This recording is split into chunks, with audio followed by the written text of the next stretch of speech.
좋습니다. 같이 기도하고 말씀 좀 생각하십시다. 하나님 아버지, 주일 오후 시간 저희들이 하나님께 예배를 드리며 하나님의 말씀, 성경 말씀, 사도 베드로의 첫 번째 서신의 한 부분을 또 조금 읽고 설명하며 거기에 담긴 하나님의 진리와 교훈을 알기를 원하오니 하나님께서 은혜를 주시고 부족하고 미천한 종에게 말씀을 전할 힘을 주시고 우리 가운데 계신 하나님의 영 성령님께서 이 미천한 종의 심령을 주장하시고 몸에 힘을 주시고 또 입술을 열어 하나님의 말씀을 바르게 해석하며 거기에 담긴 하나님의 진리를 드러낼 수 있게 하여 주시고 또 주를 사모하여 이 오후 예배에 참여한 사랑하는 모든 심령들이 하나님의 말씀을 듣게 하시고 깨닫게 하시고 받게 하시고 믿게 하시고 좋아하게 하시고 마음에 새기며 또 우리의 일상생활 속에 실천할 바를 실천하는 그런 은혜와 복을 주옵소서. 예수님의 이름으로 기도하옵나이다. 아멘. 아멘. 자, 베드로전서 3장 그 부분의 말씀입니다. 3장 18절 말씀 다시 한번 읽어보십시다. 그리스도께서도 18절부터 22절 18절 말씀 그리스도께서도 한 번 죄를 위하여 죽으사 원천통 본문에는 한 번 죄를 위하여 고난을 받으사 의인으로서 불의한 자를 대신하셨으니 이는 우리를 하나님 앞으로 인도하려 하심이라. 육체로는 죽임을 당하시고 영으로는 살리심을 받으셨으니 자, 여기에 영으로 하나는 성령으로 그렇게 읽으면 좋겠습니다. 성령으로는 살리심을 받으셨으니 자, 그리스도께서도 한 번 죄를 위하여 죽으사 혹은 고난을 받으사 주 예수 그리스도께서는 우리를 위하여 대속의 죽음을 죽으셨습니다. 대속의 죽음. 우리를 위하여 우리의 죄를 위하여 죽는 것이 대속이죠. 대속. 죄값은 죽음이니까 죄인은 죽어야 됩니다. 그런데 우리가 죽질 않고 대신 재물이 죽는 것을 대속이라고 말합니다. 속죄의 개념이죠. 대리적 형벌의 개념입니다. 그래서 수많은 양과 소와 염소와 이런 짐승 제물이 죽었습니다. 짐승이 뭐 죄가 있어요? 짐승이 잘못이 없지만은 우리 대신 죽는 하나의 상징이었고 짐승이 무슨 가치가 있어요? 짐승이 죽는다고 우리의 죄가 씻어지나요? 아니요. 상징이고 진짜 가치가 있는 중보자를 상징한 것뿐입니다. 그 중보자가 하나님의 아들 예수 그리스도이십니다. 하나님의 아들 예수 그리스도는 가치가 있나요? 물론 가치가 있습니다. 얼마나 가치가 있나요? 인류 전체를 합산한 것보다 더 가치가 있습니다. 왜? 그는 하나님이시니까 하나님의 외아들, 하나님의 신성을 가진 신적 본질을 가진 존재이시니까 그는 창조자이시니까 그의 가치는 계산할 수 없이 큽니다. 그래서 그분 한 분의 죽음, 우리의 죄를 세상 죄를 짊어지고 가는 하나님의 어린 양이라는 요한복음 1장 29절의 말씀대로 죽으신 그 죽음은 많은 사람들을 능히 속량하고도 남음이 있었습니다. 그 죽음이 이게 한 번 죄를 위하여 죽으사 그 목적은 이는 우리를 하나님 앞으로 인도하려 하심이라. 그렇게 되는데 우리가 하나님과 분리되었는데 죄 짓고 나서 에덴 동산에서 쫓겨났으니까 하나님이 우리를 같이 오래 살게 할 수가 없어요. 죄인이니까 쫓아냈어요. 가죽옷을 입혀서 쫓아냈습니다. 그러나 이제 우리가 다시 하나님께로 돌아가면 좋겠습니다. 하나님은 복의 근원이십니다. 하나님 안에는 평강이 있고 기쁨이 있고 거기에는 영생이 있습니다. 죽음이 없습니다. 그래서 하나님 앞으로 우리를 인도하기 위해서 반드시 속죄가 있어야 됐습니다. 그것이 구약의 제사제도요, 성막제도입니다. 성막제도는 하나님을 만나기 위하여 이스라엘 백성들이 성막 속으로 들어가야 되는데 들어갈 수가 없고 죄인이니까 성막 밖에 뜰에만 있고 제사장이 대신 피를 가지고 성막 속에 들어가고 대제사장이 1년에 한 번씩 속죄일 7월 10일 날 3차례 혹은 4차례 지성소로까지 들어가는데 지성소의 법궤의 두 그룹 사이에 속죄소라고 하는 법궤 뚜껑이 바로 하나님과 만나는 곳입니다. 하나님의 임재가 있는 곳입니다. 우리가 하나님께로 가기 위해서는 반드시 속죄가 필요하다는 것을 보이는 것이 구약의 제사제도요, 성막제도, 성전제도이었습니다. 그런데 하나님 앞으로 인도하기 위하여 하시기 위하여 한 번 죄를 위하여 고난을 받으시고 한 번 하팍스, 성경의 하팍스 한 번은 여기 베드로 전서에도 나왔고 히브리서에는 6번 하나 둘 셋 넷 5번 하나 둘 셋 넷 5번 나온 것 같습니다. 하팍스 혹은 에파팍스, 에프하팍스 같은 하팍스인데 하팍스 우리는 단번에 그렇게 번역했습니다. 그 한 번이라는 말은 주 예수 그리스도의 죽음이 단번에 한 번 죽으신 것은 주님이 십자가를 계속 지시는 거 아닙니다. 한 번 죽으셨지만은 완전한 속죄를 이루셨고 다시 반복될 필요가 없음을 나타냅니다. 놀라운 복음이죠. 그래서 우리는 예수님의 죽음, 과거의 예수님의 십자가 사건을 크게 여깁니다. 과거지향입니까? 아니요. 과거지향적인 것이 아니라 우리는 미래를 살고 천국을 소망하고 주의 재림을 소망하는 미래지향적인 그리스도인이지만은 그러나 우리가 하나님을 만나려면 반드시 통과해야 할 중요한 한 사건이 있는데 그것이 십자가입니다. 과거에 2000년 전에 하나님의 아들이 사람이 되어 오셔서 친히 십자가에 죽으신 그 십자가를 믿지 않고서는 그 십자가를 통과하지 않으면은 미래로 나아가 하나님을 만날 수 없습니다. 하나님 앞으로 나아갈 수가 없기 때문입니다. 주 예수 그리스도의 고난과 죽음은 그러므로 우리의 구원을 위하심이고 우리로 하나님과의 연합과 화목을 얻게 하려 하십니다. 하나님께로 나아가 하나님이 내가 너희 아버지고 너희는 내 백성이로다고 하시고 이제 다시 사이가 좋게 되는, 전에는 우리도 하나님을 별로 좋아하지 않고 하나님께서도 우리를 향하여 죄인을 하나님이 좋아하지 않아요. 죄인과 함께 하실 수가 없어요. 죄인에 대해서는 하나님이 노하실 수밖에 없어요. 그래서 하나님과 우리가 불화합니다. 원수라고까지 표현했습니다. 이 원수들. 그래서 하나님이 죄인은 진노하시고 또 우리도 하나님을 향해서 하나님 싫습니다. 하나님 나 간섭하지 마세요. 나는 내가 자유롭게 내 마음대로 살게 날 좀 내버려 두세요. 내버려 두세요. 사람이 그러잖아요. 하나님을 싫어해요. 하나님 보고 하나님으로부터 독립하기를 원하고 내버려 두래. 나를 내버려 두라고. 나는 종교적인 멍해가 싫습니다. 뭐 이래라 저래라 내가 애입니까? 나보고 이래라 저래라 하게 내가 알아서 하니까 내버려 두세요. 그럽니다. 그게 사람의 생각입니다.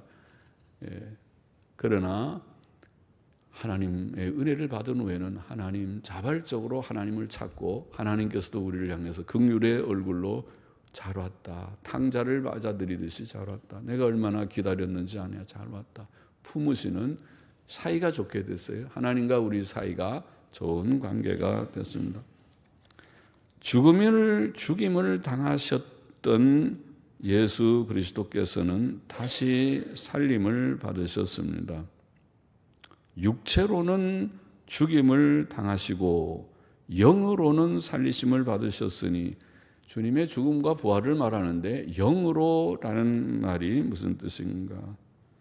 성경에 난해 구절, 어려운 구절 가운데 하나라고 흔히 말을 합니다. 그래서 영으로라는 말은 영으로는 예수님의 영인가 아니면 성령님인가. 헬라어의 푸뉴마, 영을 푸뉴마라고 합니다.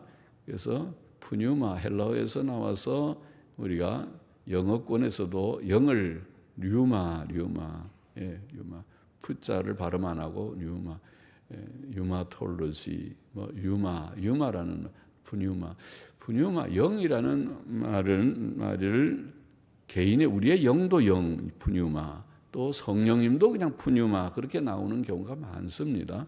그래서 문맥을 보고 이것이 성령님인지 우리의 영인지 그거를 우리가 분별하게 되는데, 여기에 영은 무슨 영인가? 예수님의 영인가? 아니면 성령님이신가? 제가 우리말은 그냥 영으로 예수님 영처럼 번역해서 아니요, 그것은 성령이라고 고쳐서 읽으면 좋습니다. 읽어야 할 것입니다. 그렇게 말했는데, 영어 성경도 어떤 영어 성경은 그냥 영, 소문자 영으로 스피릿 그렇게 쓰고, 어떤 영어 성경은 대문자로 성령입니다 그렇게 표시하고, 영어 성경도 번역이 다릅니다.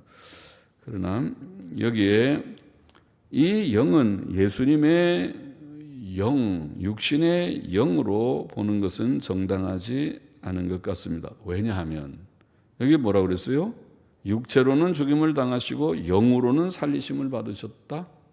그러면 예수님의 영이 죽었다가 살아났다는 말입니까? 예수님의 영이 죽었다가 다시 살아났다는 말인가? 예수님의 영은 죽임을 당하셨다고 말할 수 없습니다. 내 영을 아버지께 의탁하나이다. 그렇게 예수님이 말씀했는데, 예수님의 영은 사실은 영이 죽는다는 말은 굉장한 거죠. 우리의 영은 죄로 인하여 죽었지만은 예수님의 영은 죽었다고 말하기가 어려울 텐데, 그런 생각이 듭니다.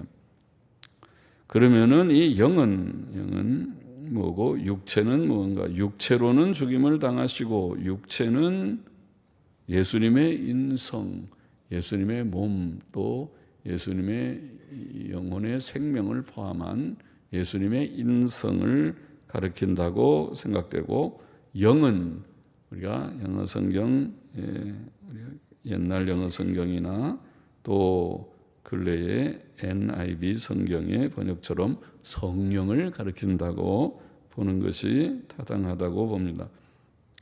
즉 예수께서는 사람으로는 죽으셨으나, 그 말입니다. 사람으로는, 인간 예수는 십자가에 죽으셨지만 하나님의 영 성령의 능력으로는 3일 만에 부활하셨다는 뜻이라고 보입니다.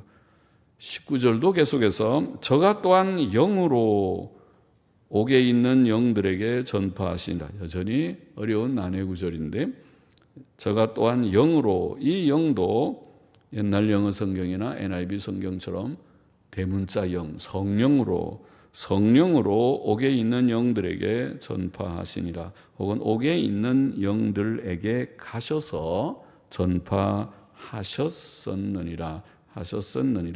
그렇게 번역하는 것이 좋을 것이라고 생각합니다. 영들에게 가셔서 전파하셨었느니라.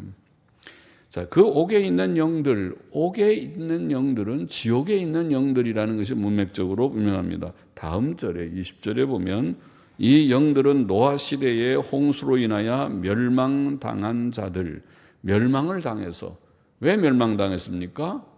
그게 노아 홍수로 8명 노아의 식구 외에는 다 멸망당했으니 왜 당했습니까? 그들이 음란하고 강포해서 멸망당했습니다. 그렇죠? 특별히 강포의 죄를 말했어요. 창세기 6장부터 나와 있는 말씀이죠. 그러니까 강포가 가득하기 때문에, 또 6장 초두에는 하나님의 아들 셋의 자손들이 가인의 자손들, 사람의 딸들의 아름다움을 보고 자기들의 좋아하는 대로 다 취하였다. 그러니까 그게 뭔가요? 일부 다처죠. 일부 다처. 음란하는 거죠. 사회가 음란해지고 자기 좋은 대로 다 취하고, 그리고 거칠어지고 강포해서 그저 힘의 세계, 이 인간 사회, 질서가 있는 법이 있는 사회가 아니라 무법천지인, 동물의 사회, 약육강식의 사회라는 게 힘이 있는 사람이 지배하는, 힘이 있는 사람이 대장 노릇을 하는, 약자들은 다 그 앞에 비굴하게 굴복할 수밖에 없는 사회. 그런 사회, 독재 사회이죠. 말하자면 독재 정권, 무서운 독재자의 사회처럼 되어가는 거죠. 자, 그런 사회 속에서 하나님이 심판하셨습니다. 그래서 멸망을 당했으니까 지옥 가 있는 것입니다. 옥에 있는 영들은 지옥에 있는 영들인데, 그러면은 예수께서는 언제, 어디에서, 그리고 왜 저 영들, 그 노아 홍수 시대에 멸망해서 지금 지옥에 있는 그 영들에게 가셨다는 것인가? 가서 무엇을 전파하셨다는 것인가? 가서 전파하셨다고 말씀하고 있으니까 몇 가지 해석들이 있습니다. 옛날부터 천주교의 역사가 깊은 교회인 천주교회는 예수께서 죽으신 후에 구약 성도들이 거하는, 노아의 홍수 때 멸망한 자들뿐 아니라 구약 시대 성도들 전체, 멸망한 성도들, 구약 성도들이 거하는 곳이 있다고 생각해요. 성경에 없는 얘기죠. 천주교가 만들어낸 얘기인데 그것을 그들은 선조 림보라고 불렀습니다. 림보라는 말은 지옥 변두리에 있는 장소를 가리키는 그들이 만들어낸 용어입니다. 그래서 선조 림보, 구약의 선조들이 바로 지옥은 아니지만 지옥 변두리에 선조 림보라는 곳에 가서 살고 있었는데, 이런 얘기를 합니다. 아직 하나님이 지옥의 형벌을 내리지 않았는데 가마터면 지옥 갈 수 있는 그 지옥 옆에서 살고 있었는데, 예수님께서 선조 림보에 내려가셔서 그들에게 복음을 전파하시고 그들을 이끌어서 천국에 들어갈 기회를 주셨다는 것입니다. 기회 정도가 아니라 천국으로 인도하셨다, 이렇게 가르쳤습니다. 이것이 천주교의 선조 림보 사상이라는 것입니다. 그러나 본문은 죽은 악인이 그러면 죽었는데 구약시대에 죽은 악인들이 예수님이 다시 한번 제2의 기회를 줘서 구원을 얻었단 말인가? 성경은 그런 가능성을 부정합니다. 성경은 죽은 악인들의 구원의 가능성을 부정합니다. 특별히 신약성경 누가복음 16장 부자와 나사로의 이야기를 여러분 기억하실 것입니다. 주님께서는 부자와 나사로의 이야기에서 아브라함의 입을 통해서 이런 말씀을 하셨죠. 너희와 우리 사이에, 우리는 아브라함이 천국에 있는 아브라함이고 너희는 지옥의 음부에 떨어져 있는 부자인데, 너희와 우리 사이에, 지옥과 천국 사이에 큰 구렁이 기어 있어. 큰 구덩이 같은 간격이죠. 영어 성경을 보면 고정된 큰 간격, 이거는 누가 어떻게 바꿀 수 없는 큰 간격이 있어서 여기서 너에게 건너가고자 하되 할 수 없고 거기서 우리에게 건너올 수도 없게 하였느니라. 누가복음 16장 26절 말씀에. 그렇죠? 주님이 부자와 나사로의 이야기에서 분명히 그렇게 말씀했어요. 악인은 지옥, 의인은 낙원, 천국. 여기서 글로 갈 수도 없고 거기서 일로도 올 수도 없다. 그랬는데 악인들에게 지옥 언저리, 지옥이라고 하면 안 될 것 같아서 지옥 언저리 림보를 만들어 놓고 거기에 가서 예수님이 복음을 전해서 그들을 다 구원하였다. 그 성경에 없는 얘기일 뿐만 아니라 성경에 누가복음 16장의 부자와 나사로의 얘기에 정면 반대되는 사상입니다. 그것은 옳지 않은 사상이라고 봅니다. 루터 교회는 본조를 해석하기를 예수께서 부활 직전 혹은 직후에 실제로 지옥의 영들에게 가셔서 승리의 영광을 선포하셨다. 그들을 구원할 수는 없으니까 구원한 게 아니라 승리의 영광을 선포하셨다는 뜻일 것이다. 이렇게 해석을 합니다. 그러나 그리스도께서 부활 전에 지옥에서 승리적 행진을 하신다는 것은 적절한 생각이 아니죠. 아직 부활해야 승리를 한 거지. 부활 전에 가기는 그렇고, 그러면 부활 후에는 예수님의 영이 어떻게 됐습니까? 육체와 결합해서 부활했는데 부활한 육체와 결합한 영이 몸을 버리고 떠나서 또다시 지옥 가서 선포하는 것도 적절하지 않습니다. 그러면 영이 떠나면 죽는 것인데, 그럼 부활 전에도 적절하지 않고 부활 후에도 적절하지 않습니다. 루터파의 해석도 역시 적당해 보이지 않습니다. 또 다른 이들은 본절을 예수께서 부활 승천하신 것이 지옥에 있는 영들에게 하나의 승리의 선포 사건이 되었음을 상징적으로 의미하는 것일 것이다. 유명한 신학자들이 바빙크나 또 박윤선 목사님이 화란에서 공부하시면서 그 주석가 그레다너스라는 주석가를 많이 책을 읽고 많이 소개했어요. 박윤선 목사님 주석에 보면 그레다너스는 이렇게 말했는데, 그레다너스는 많이 인용을 했는데, 그레다너스 같은 주석가는 그런 생각을 나타냈습니다. 그러나 그것도 좀 그렇고, 옛날 어거스틴, 오래된 초대교회 어거스틴 때부터 또 여러 성경학자들은 본절을 해석하기를 예수 그리스도께서 베드로가 서신을 쓸 때, 지금 베드로가 서신을 쓸 때, 하느님과 서신을 쓸 때 지옥에 있었던 저 영들에게 옛날 노아 시대에 성령으로 노아를 통해 복음을 전파하셨다는 뜻이라고 보인다. 이런 이제 해석을 했어요. 그러니까 시점은 지금은 지옥에 있는 영들이지만은 그 영들이 노아 시대의 사람들이니까, 그럼 노아 시대에 주님께서 성령으로 노아를 통해서, 노아는 의를 전파했다고 성경에 그랬거든요. 베드로후서에 나오던가요? 그래서 그들에게 복음을 전했는데 그들이 그 복음을 받아들이지 않고 멸망했다. 이런 뜻이라고 해석하는 그런 해석을 하는데, 제 생각에는 그 해석이 가장 적절한 해석이 아닌가 보입니다. 여튼 어려운 난제 구절의 하나이지만요. 20절 보십시다. 그들은 전에 노아의 날 방주 예비할 동안 하나님이 오래 참고 기다리실 때에 순종치 아니하던 자들이라. 방주에서 물로 말미암아 구원을 얻은 자가 몇 명뿐이니 겨우 8명이라.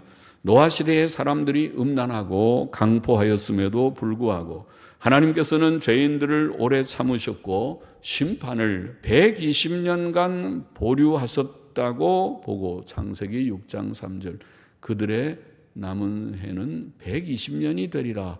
120년 동안 참으셨 것이 아닌가. 그 120년 동안 아마 노아가 방주를 지은 것이 아닌가. 몇 년 걸렸는지는 모르지만은 하나님이 120년 동안 심판을 보류하시면서 그 어간에 방주를 짓게 하셨을 것이라고 보이는데, 자, 그동안 노아는 그의 가족들과 함께 하나님의 명령에 온전히 순종하여 방주를 지으며 또 사람들에게는 의를 전파했을 것이라고 봅니다. 그러나 여튼 노아의 8 식구 외에 모든 사람은 하나님께 불순종하였었습니다. 하나님의 은총을 입어 구원받은 자들의 수는 심히 적었습니다. 그 당시의 사람들이 수만, 수십만, 온 수백만이 됐을지도 모르지만 많은 사람들이 있었을 터인데 그 가운데 단지 8명 외에는 다 죽었다는 것이죠. 오늘날도 그렇겠죠. 주님이 말씀하시기를 좁은 문으로 들어가라. 멸망으로 인도하는 문은 넓고 그 길은 넓어서 찾는 사람이 많지만은 그 결국은 멸망에 이르고, 좁은 문으로 들어가는 것은 문이 좁고 길이 협착해서 찾는 이가 적지만은 그것이 생명의 길이다. 그 말은, 그런 말씀을 주님이 하실 때에 마태복음 7장에 나오는 말씀이죠. 하실 때에 그 말씀은 구원받는 사람과 멸망하는 사람의 수를 비교해 보면 구원받는 사람은 매우 적을 것이다. 그렇죠? 인류가 지금 70억입니까? 몇십억 얘기를 하는데 인류 전체 중에서 구원받은 사람의 수는 몇 명이나 될까? 모르지만은, 우리가 수는 모르지만은 비교해 볼 때 멸망하는 사람은 굉장히 많고, 그 다음에 구원받는 사람은 소수일 것이다. 그렇게 생각할 수 있습니다. 우리는 하나님의 긍휼로 그 적은 수, 구원받은 적은 수에 들기를 원합니다. 또 감히 그 적은 수에 우리가 들었겠구나. 감사하다. 들었다고 생각해서 하나님께 감사합니다. 자만할 것은 없지만은 하나님, 그래도 우리가 하나님을 경외하고 바로 믿어보려고 하고 성경 읽어야 됩니다. 그러니까 하고 성경들을 읽는다고 그러고, 또 지방에 있는 사람, 해외에 있는 분도 오늘 내가 얘기 들으니까 다녀온 분이 아이고 남편이 성경을 얼마나 열심히 읽는지 굉장히 변했어요. 그리고 다시 돌아온 후에도 전화를 하니까 그동안에도 성경 많이 봤어요. 그렇게 또 얘기를 해서 기뻤어요. 그래서 저도 마음이 기쁘더라고요. 성경 읽는다는 것보다 더 기쁜 일이 어디 있어요? 성경을 읽으라 그래도 성경은 덮어놓고 텔레비 앞에는 1시간, 2시간 가도 재미있다고 그렇게 시간을 보내는 사람들이 많은 시대일 터인데, 그래도 성경을 하루에 30분 이상, 그리고 또 1시간 이상 만일 성경을 시간을 내서 읽는 사람이 있다면 얼마나 복되고 기쁜 그런 일인지요. 21절 보십시다. 물은 예수 그리스도의 부활하심으로 말미암아 이제 너희를 구원하는 편이 곧 세례라. 육체의 더러운 것을 제하여 버림이 아니요 오직 선한 양심이 하나님을 향하여 가는 것이라. 노아 시대의 홍수 심판의 물은 오늘날 예수 그리스도의 부활로 우리를 구원하는 표가 되는 세례에 비교할 수 있다고 베드로는 설명하고 있습니다. 세례는 죄 씻음을 통해 우리의 옛사람이 죽고 새 사람이 사는 것을 상징하고 확증합니다. 물론 물로 받는 세례가 몸에 더러운 것을 제하여 버리는 것은 아닙니다. 우리는 세례를 받은 후에도 부족하고 연약할 때가 없지 않습니다. 그러므로 본문에는 세례가 선한 양심이 하나님을 향해 찾아가는 것이라고 표현하였습니다. 주 예수 그리스도께 대한 자신의 믿음을 고백하고 세례를 받은 자들은 선한 양심을 갖고 하나님을 영접하고 의지하고 하나님을 향해 나아가는, 더 가까이 나아가는 자들인 것이라는 말씀입니다. 22절 보십시다. 저는 하늘에 오르사 하나님 우편에 계시니 천사들과 권세들과 능력들이 저에게 순복하느니라.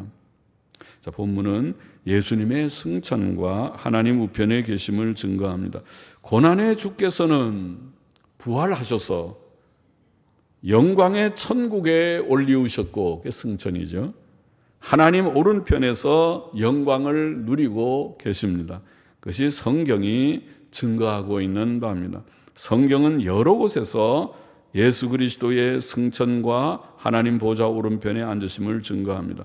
마가복음 16장 19절에 보면 주 예수께서 말씀을 마치신 후에 하늘로 올리우사 하나님 우편에 앉으시니라, 그렇게 표현했습니다. 사도행전 1장 9절에는 이 말씀을 마치시고 저희 보는 데서 올리워 가시니, 승천이죠. 구름이 저를 가리워 보이지 않게 하더라. 구름이 조금 있었습니다. 구름이 주님이 올라가실 때에 저렇게 가면 떨어지시면 안 되는데, 전에 엘리야가 승천할 때 제자들이 그랬죠. 이거 선생님 엘리사 보고 우리가 50명의 동료들을 풀어서 좀 엘리야 선생님을 한번 사사시 찾아봐야겠습니다. 저렇게 막 회리밤 타고 올라가다가 딱 떨어지면은 큰일 나는데요. 아니다. 선생님은 하늘로 올라갔었다. 아니요, 그래도 걱정이 돼서 우리가 찾아보겠습니다. 하도 졸라서 그래 찾아봐라. 50명이 사사치 여러 날을 찾았지만은 찾지 못했습니다. 땅에 떨어지지 않습니다. 하늘로 올라갔기 때문에. 주님께서도 올라가실 때 제자들이 쳐다보니까 자세히 쳐다봤다고 그랬습니다. 주님이 어느 날 갑자기 사라져버린 것이 아니고 차원 다 4차원의 세계로 그냥 사라져버린 것이 아니고 주님이 보는 데서 올라가시고 구름이 가리워 보이지 않았다고 사도행전은 그렇게 생생하게 증거합니다. 이것이 사실이 아니라면 성경을 믿을 것이 없고 기독교는 미혹의 도일 것입니다. 저는 그 말씀을 믿습니다. 제가 젊을 때 군대에서 조그만 신약 성경을 포켓에 넣어갖고 훈련하다가 5분간 휴식하고 5분 쉬게 할 때 저 구석에 앉아갖고 성경을 열심히 읽었는데 그때 이것을 읽을 때 와, 진짜 그러네. 생생하네. 이건 아주 실감 있는 증거네. 주님의 승천에 대해서 성경이 이렇게 생생하게 증거하는 것에 감동을 받은 적이 있었습니다. 그렇습니다. 로마서 8장 34절에는 그는 하나님 우편에 계신 자요. 하나님 우편에 계시다. 히브리서 1장 3절은 그는 높은 곳에 계신 위엄의 우편에 앉으셨느니라. 많은 구절이 그렇죠. 히브리서에 또 더 여러 구절.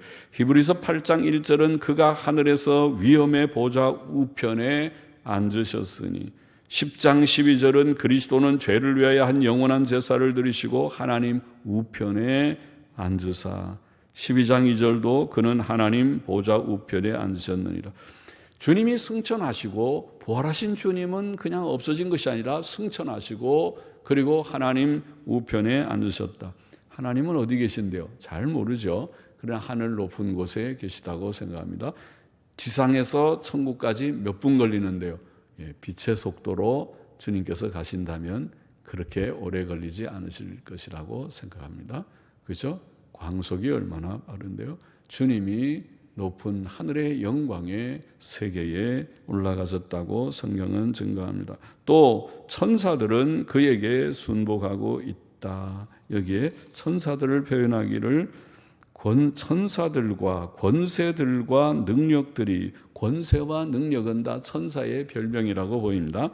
천사들과 권세들과 능력들이 곧 영적인 권세자들, 천사들입니다. 그들이 그에게 순복한다. 예수 그리스도께, 승천하신 예수 그리스도께. 천국에는 천사들이 다 있죠. 찬양대 천사도 있고 거기에는 또 전령의 심부름하는 천사들도 있고 또 여러 가지 하나님께서 천사들을 세웠다고 보입니다.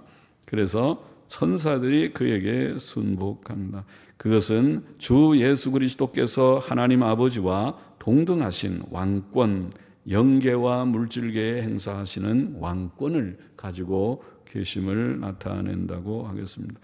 자, 오늘 본문의 교훈을 정리해 보십시다. 첫째로 우리는 우리의 죄를 대속하시려고 사람으로 오셔서 고난받으시고 십자가에 죽으셨고 3일 만에 부활하시고 승천하시고 하나님 오른편에 앉으셔서 우주적 왕권을 행사하시는 살아계신 주님을 바로 알고 믿고 의지해야 하겠습니다. 든든하게 하나님을 믿습니다.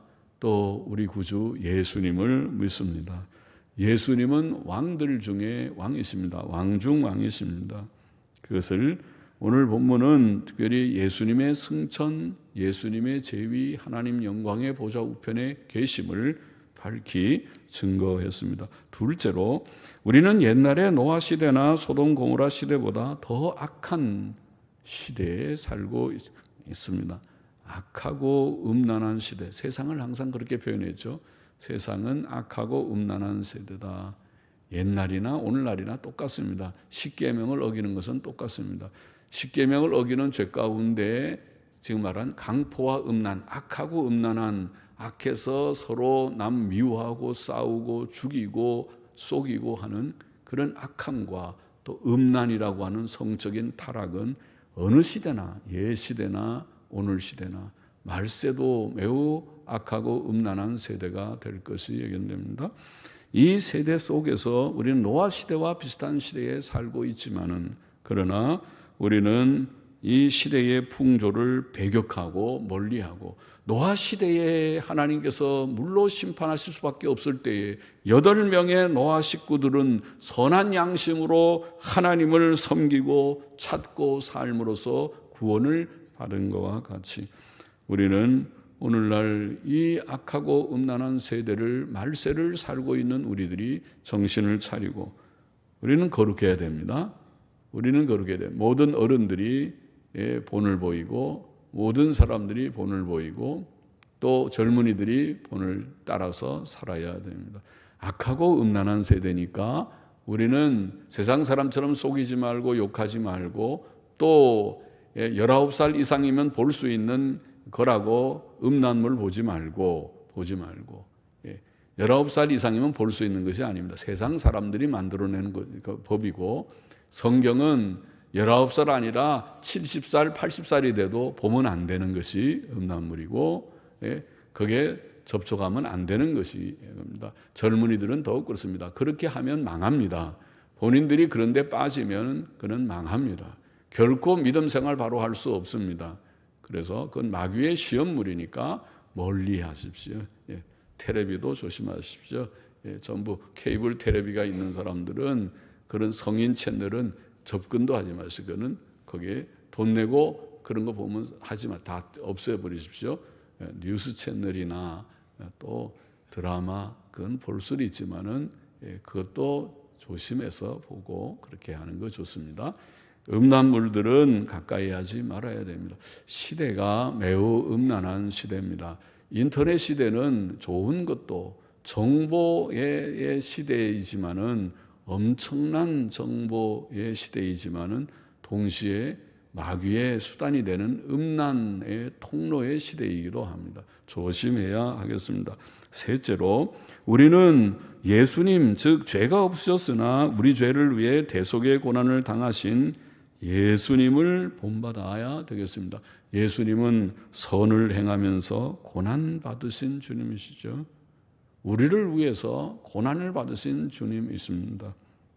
우리는 이 세상을 살면서 고난을 두려워하지 말고 예수님 위해서 복음을 위해서 우리는 고난을 받는 교회를 위해서 고난도 좀 받기를 바랍니다. 우리 찬양대가 고난을 좀 받죠. 또 권사님들 모든 봉사하는 분들이 수고를 하죠. 고난이라고 생각하는지 어떤지 모르지만 고난이겠죠. 토요일마다 나와서 권사님들은 여러분들 점심 식사를 준비하느라고 꼭 몇 시간씩 나와서 수고들을 하시니까 그런 것이 귀한 봉사의 일이죠. 그래서 점심에 오늘도 맛있는 세계에서 유명한 미역국을 우리가 드셨을 것입니다. 그런 음식을 준비하듯이 그것이 다 조그만 수고니까 고난에 동참한 작게는 고난에 동참하는 것이죠. 그런 것들을 즐거이 내가 이제는 예수님을 믿고 예수님을 위해서 교회를 위해서 복음을 위해서 나도 고난에 동참하리라. 그렇게 되면 좋겠습니다. 같이 기도하십시다. 하나님 아버지 주님을 믿고 부활 승천하시고 하나님 보좌 우편에 계신 주님을 바라보고 의지하고 주님 의지하면서 믿음으로 살아가는 저희들이 되게 하시고 노아 시대처럼 심히 악하고 음란한 세대일지라도 우리에게 은혜를 주셔서 거룩한 삶, 선한 삶, 의로운 삶을 구하며 실천하는 저희들이 의인으로 살고 거룩한 성도로 사는 저희들이 되게 하시고 세상이 멸망의 시대가 가까워온다 할지라도 우리나라가 하나님 앞에 멸망을 혹 받을지 모르는 위기가 닥친다 할지라도 합정동 교회에 여기에 있는 성도들 예루살렘에 의인 한 명이 없어서 멸망을 받고 소돔 고모라의 의인 10명이 없어서 멸망을 받지만은 주님 서울에 적어도 합정동 교회에 의인 10명 이상이 있어서 아니 우리나라의 서울에 많은 신실한 교회들의 의인들이 다수가 있어서 대한민국의 의인들이 아직도 많이 살아서 하나님을 경외하기 때문에 주님이여 하나님의 진노의 심판이 오려고 하다가도 멈춰지는 그런 은혜를 주시고 그런 의인으로 그런 성도로 살아가게 하여 주시고 또 주를 위하여서 선한 일에 힘쓰고 고난도 주님 감당하고자 하는 각오로 살아가는 저와 우리 모두가 되기를 심히 소원합니다. 예수님의 이름으로 기도하옵나이다. 아멘.